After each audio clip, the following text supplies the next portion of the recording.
Yes, sir, Mr. Mr. Jones. Filippelli, you were talking about the soccer reporter who was, kind of a pain in your backside, and, he was just relentless and no nonsense. Do you think it's What is his name? I'll give you his name. Do you think it's more beneficial than not to be that kind of relentless, not take a no for an answer, or is it like a case-by-case basis? It's a good question. Things work with me that don't work with other people, and there are things that work with other people that don't sit well with me or won't work with me. So, there's an old adage, and it's really the truth. It's know your audience. It's like when I have a staff meeting, you would be horrified at the things that get discussed at my staff meetings, except if you knew me for 20, 25 years, then you're not horrified. You are equal points informed, equal measures informed, entertained, whatever. There's a certain amount of behavior in there that I don't recommend to the world, but that's not the world. Those are people that have worked with us for 20, 25 years, who worked with me and know me, and I know them. So there's really is a family kind of atmosphere there. If you don't know your audience, there's certain things that you can't say that camera's on, and there's lots of things that I could probably say that would get me in a lot of trouble. What's the famous newsroom? You guys, anybody know Newsroom? HBO show. Raise your hand. Yeah, there you go. Remember his rant? And he'd say, "I'm a New York Jets fan. I'm a New York Jets fan," and then, and then he got into the thing about America's not the greatest country in the world. It was one of the great. If you haven't seen it, just even if you don't like the show, it doesn't matter. Go to YouTube, find his rant. Jeff Daniels from Newsroom, episode 1, season 1. I don't remember the name of that particular episode. It was the pilot episode. But he does a real rant. He's speaking out of college, and he was known as an anchor who never had an opinion, never said anything, wasn't controversial, played to the lowest common denominator. And then, just to make a long story short, someone in the audience that he cares about prompts him into a response or say something, and the moderator says, "I'm not letting you off without a response." He gets angry, and then he starts to spew all the stuff that he stored up and no one even knew that he had an opinion on. And he talks about everything, and he does it brilliantly. And you know what? And they got him in a lot of trouble at the moment, but yet it changed how he was perceived. Okay? And, I would just say that, again, you just got to know your audience. I mean, if you could have some idea who you're writing to, if you're going to be specifically send a link, or a lot of people just, blast stuff out. So it goes to God knows how many different people. Some people might delete it. Some people might be professional and take a look. Other people won't care. Some people will care a little bit. Some people care a lot. Some people won't care at all. It's like if you have an idea of who you're sending it to, it really does help. Target it. I mean, if you want to be a baseball reporter, find out who runs SNY. Find out who runs Yes. Find out who runs Nesson. Find out who does the baseball at ESPN. Find out who does the baseball at Fox. Get all your information. Get that contact list together and say, I'm specifically targeting those people because that's specifically what interests me. And maybe, just maybe, there's an internship or an entry-level job. You never know. There are 5 or 6 seminal moments in everyone's life that changes your life forever. It's like, I'm at an event. I'm 20-something years old, 20, whatever I was, 5 years old. I'm at an event. This young lady is a runner at the event. It's someone who goes for coffee and runs errands and does whatever at a it's not a high-paying job, but it's getting your foot in the door kind of job. And I'm a young associate director, and she's, nice girl, seems like a nice girl, but, got a little bit of a chip on her shoulder. So I want to teach her a lesson, so I send her out for pizza at 3 o'clock in the morning in Las Vegas. It's sort of like knowing that, this will sort of teach her a lesson for being a little arrogant, a little whatever. And she got even with me because she wound up marrying me. Okay, so was that a seminal moment? We've been married 34 years, and we have 2 great kids, and we have a great marriage. So was that a seminal moment in my life? I would say it was a seminal moment in my life. And it didn't start out that way. We really didn't like each other, but then over time, we became really great friends. Have to be friends. But we're going to morph off. We're going to go into the social area now. You have to be friends before you're anything else. Okay, be friends with whoever you marry. Be your best friend before you marry them. Or else you're not going to be married to them all. That's it. That's all I'm going to say. I'm not going to say anything. But no, just target who you want those things to. What impact is soccer having in your network? Do you expect more results from the soccer industry? Over time. I mean, this is new. I mean, the 2 weeks that we've been on, We've been on against the NCAA tournament, which is not exactly good for another sport. We're nascent. We're part of the Major League Soccer, the MLS. We're an expansion franchise. Having said that, the stadium's been full. I mean, they had 27.5 is considered full at Yankee Stadium for soccer. So we've been able to sell out the 2 dates, which is nice. We're getting some notice on TV. We're getting some rating, not a huge rating. Again, the competition is huge when the NCAAs go away. We have Yankee games to lead in, and the season starts, and we can promote the soccer using the Yankees to promote the soccer. I think we'll do better when Frank Lampard gets here from Man City. He's one of the best players in Europe, and he's really having a great year for Man City. When he gets here, I think that will help the franchise a little bit too, because they don't score goals. Like I said, it's hard to win when you don't. I asked that question. I said, do you need to score a goal to win? Or because if not, this team is great. They just don't score any goals. But having said that, I think it'll be a build. It's an investment. Soccer, the World Cup, all that took off a lot more. The last World Cup was a great impetus for pushing that along. Listen, it's the global game of the world. I mean, the world loves soccer. It's just not the biggest game in the United States. It isn't close, but it's building its following. It's building its base, and you have to start someplace. So we're doing that. We're taking a chance, but listen, it's new programming, it's fresh programming, and everything we do at Yes, we try to do as good a job as we possibly can. We believe in quality. We hired good announcers. We have very good production. I hired the people who do the English Premier League, for God's sake, and that's the best league in the world, or one of them. If you could do that, you could do this, right? So we're optimistic about it. Yes, ma'am. How do you turn up the fan in you when you're about to go on air? That's easy for me. I was never a fan of a favorite team growing up. Yeah, my brother was a big Met fan in our house, but I was always the kid that was in the backyard playing, and I would never watch the game on TV. And now I get paid to do the game on TV, which is ironic. But when I look down at the field, I'm not a fan of either team. I want the Yankees to play well because it's so much easier to do a game when they're playing well than it is when they're not playing well. But win, lose, I don't really have any interest as a fan. So that part's easy for me. Yeah. Just to add something to John, it's really so much better for us when they're winning, because the games are more interesting when you're playing for something. If it's August, and there's nothing worse than August and you're 30 games out of first place. It's like, because no matter what you do, you're not going to make this interesting. It's like they're 30 games out or they're 20 games out or whatever they are. It's like, you don't want that. And we've been really fortunate in our 14-year history that even when a couple of years the Yankees didn't make the playoffs, they were never that. They were always in it till September. We were able to keep interest alive, where sort of our counterparts across town had some years where, beginning of August, they were done. And that's really tough to work, because the games don't mean anything. Everything is just a chore. You're kind of counting off the games till the season ends. She's not playing for anything. You want to be playing for something. You want to be in the hunt. That's really important. We were lucky to have Mariano going out, and then Derek last year that kind of kept us going the last couple of weeks. But to Flip's point, it's the worst doing games when there's nothing to play for. So we've been lucky. And how important is the realization that when you work in a sports industry, that's a reality for a lot of people, and just the concept of maintaining your professionalism, especially as a young person in the industry. Want to go down? You can go. Now? Yeah, go ahead. Is my car here? Yeah, I mean, it's usually important. I mean, you can't, listen, it's like you have a job to do. And like I was telling you, I mean, I've done 14-2 games. I mean, I did a World Series game that was Yankees and the Braves. You go back and look it up. It was like game 1 of the '96 World Series. I'm forgetting. It was like 9-3 in the third inning. It was 9-2. It's sort of like, this game's was over at 2-1.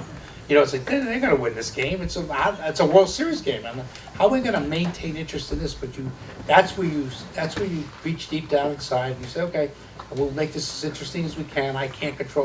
You can't control what's going on the field. I'm not hitting. I'm not throwing. I'm not pitching. I'm not hitting. I'm not catching the ball. But that's the elements. We have some interesting graphics. We have some good footage. We have some interesting interviews. We have lively conversation. We've got good announcers. We will do the best we can to make this entertaining. If the Yankees can go out and score 7 runs in an inning and make this a 9-8 game, it'll be a heck of a lot easier to do. But, you know, and when that happens, and sometimes it does, you know, I mean, I did a famous game a couple of years ago where I actually screamed at one of our announcers. That was the first. I actually screamed at one of the announcers because Yankees were losing the game 7-0 or 6-0 in like the 5th inning, 4th inning, and the announcer pretty much declared the game over. Well, the Yankees wound up rallying and winning the game 21-7. Okay? Against I think it was the Indians, if I remember right. So the Yankees wound up hitting 5-6 home runs in the latter, and it just blew them away. But so the game is never over, and it's like you just can't give up. And even if, you know what, even if it is, you know, in your mind, it's not a great game, you have to make it as interesting. That's your job. That's why I say you have to know your stuff. It goes back to being prepared. You know, when the game presents itself and it's 3-2 and the bases are loaded, you know, you just take a, you know, it doesn't take a, you don't have to be a Mensa person to realize that, you know what, maybe I should just be quiet and let the game do its thing because the game is great. The game is coming to me. It's giving me the stories. It's fabulous. But I don't just have to just sort of stay out of the way and not say too much, not overcut it, not to put too many replays in. It's presenting me a really nice, beautiful mosaic. It's when you get those jigsaw puzzles that are ridiculous that you have to figure out, how do I make this interesting entertainment? That's the challenge. But if you're prepared and knowledgeable, it's less of a challenge because you're prepared. You've got subject matter. You're prepared for this. It's like, you know, I will tell you, we have this subject every year about obits. You know what an obit is? Everybody know what an obit is? It's inevitable. It's part of life. You know, people are going to leave the world. You know, and it's terrible when it happens. But, you know, some players that when Mr. Steinbrenner passed away, we had his Yankeeography. We had a center stage interview that he did with us. We had the Yankees had won the World Series in 2009. Mr. Steinbrenner passed away at the All-Star break in 2010. We had Joe Girardi managing the All-Star team because the Yankees had won in 2009. And we had, because the Yankees, he gets to pick a lot of players, we had 7 or 8 Yankees on the All-Star team for the 2010 All-Star game. So we had Joe Girardi, we had the players, all in Anaheim that we needed. We had already sort of put together a list of people that were important in George's life or should be heard from, starting with the commissioner of baseball and other people who had worked in the Yankee organization, who were friends of him, or were luminaries in the game. We had either sound or phone contact so we could dial. We had 2 shows in the can, already called in the can, they're already done, the Yankeeography in the center stage. We had the crawl laid out with his biography, you know, with the headline that George Steinbrenner, principal who died at age 80, and then we talked about how he passed, and then we went into his career and his history, and you see that all the time on television. So that was done. So it was just a matter of getting people in the studio, getting everybody all together. They all knew to come. Bob Lorenz was in Arizona on vacation because it was the All-Star game break. He calls me up and I say, get to California, you're not far. The game is in Anaheim, get to Anaheim. We got Girardi and 10 Yankees or 9 Yankees or whatever was there. That'll help. And by the way, George Steinbrenner was such an iconic figure that if you had other players talking about him or managers or people in the game, and again, it's baseball's big event, so you're going to get the commissioner of baseball there. You're going to get, you know, other people of stature there. It was the place to go. So I don't want to say lucked out because George was such a big loss and such an iconic figure. And to me, he was one of the most influential people in my life. And I will never forget him. Seminal guy and a great guy to me and to a lot of other people that you'll never know the charity of this guy, this man. You know, but having said that, that's how you prepare. And we were very prepared, and we are prepared for a lot of things. It's when you are not prepared and don't have a plan. Sometimes your plans are not going to work. Sometimes you have everything laid out, then all of a sudden the last thing you expect happens, and then the plan goes right out the window, and now you got a vamp. And how do we put this together? We're professionals, we figure it out. But part of vamping is being prepared. I cannot tell you enough how knowing your subject matter, studying it, being prepared, having knowledge about what you're saying. If you don't know what you're talking about, you are going to get exposed really quickly. Because so many people who are watching your product, watching the air, know a lot more about this than probably we do.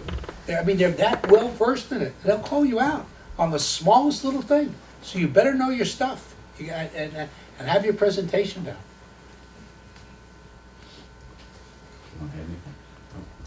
Good. John? Yeah, no flip covered at all. You're on a roll, man. I'm on a roll.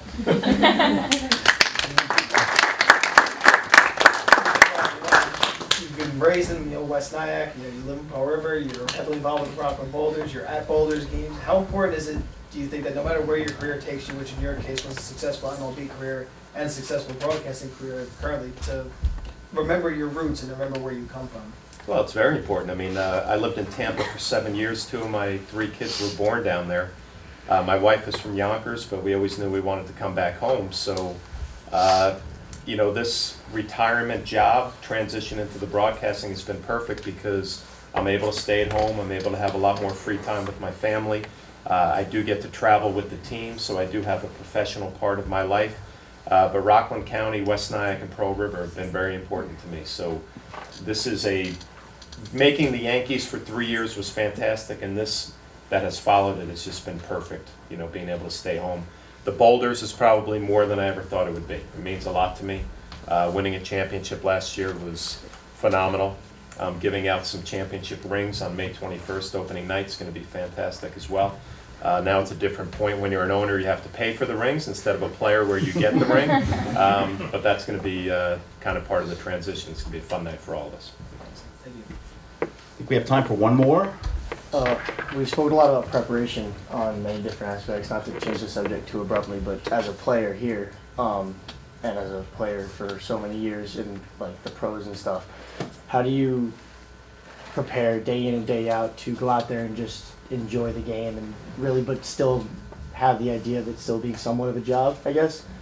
And then just because it was brought up at the beginning, I want to know what it's like to catch a Randy Johnson fastball. The preparation of being a player and being a catcher in my position was methodical from 2 o'clock in the afternoon until 7 o'clock at night. Almost over the top, being over-prepared with everything from batting practice to fielding to throwing to scouting reports to how we're going to attack a lineup. The biggest challenge for me was from 7 o'clock to 10 o'clock to actually trust it and enjoy the game. When I got older, I was able to go out there and play with a freedom that I was prepared, and win, lose, or draw, good game, bad game, you're ready to go, look forward to the next day. It's hard when you're a young player and you put so much into it and you want to do so well, but we all perform better when we're relaxed and you know that you're prepared. I talked today in one of the classes about speaking in front of people. You're always going to be nervous, but if you know your subject, if you're prepared on it, you'll fly right through it. And I think the same thing if you can do that as a player. When you step in the box for that first at bat, you've done everything you can do, now go out and enjoy it. Enjoyment was not part of Randy Johnson and catching him. Actually, catching him was great. Being able to help him the second half of 2005 when he threw the ball better. But dealing with him in between starts, he was a tough personality. We didn't get along very well. And when I was asked by Joe Girardi through Joe Torre if I would catch him in 2005, they directly wanted me to yell and scream at him for 9 innings every night. That was their directive. So I had to take on a different role of being very aggressive, get in his face, challenge him, and that's when he threw his best. But it didn't relate to a nice relationship off the field. But I think he won 11 games in the second half. He was 11-2 when I caught him. And Joe Torre called me in his office and said, "Do you want a World Series ring?" And I said, "That's the only reason I'm still playing." And he said, "If you want a ring, you have to get him to throw well." So that was my daily existence every day, was how do I get Randy Johnson to throw well? And then it was, how do I stay away from him for 4 days until the next day? So that was pretty much our relationship. Was it a motivational yelling? Was it an aggravational yelling? Was it what was the intent of your relationship to get in his face? Well, let's just say that it started out as I would sit there and let the game come to me and see what kind of a mood he was going to be in. But Randy always gave you plenty of fuel to yell at him because he would get in your face, he would do things to agitate you. But it just worked for some reason. That he enjoyed the fact that in his eyes, my existence was to get him to pitch well. And it worked for whatever reason until the playoff game when he got beat up. And Mattingly said, "Your Yankee career is probably over because of that game." And it was. So it was kind of a bittersweet ending for me. On that note, want to thank our special guests tonight, especially for the three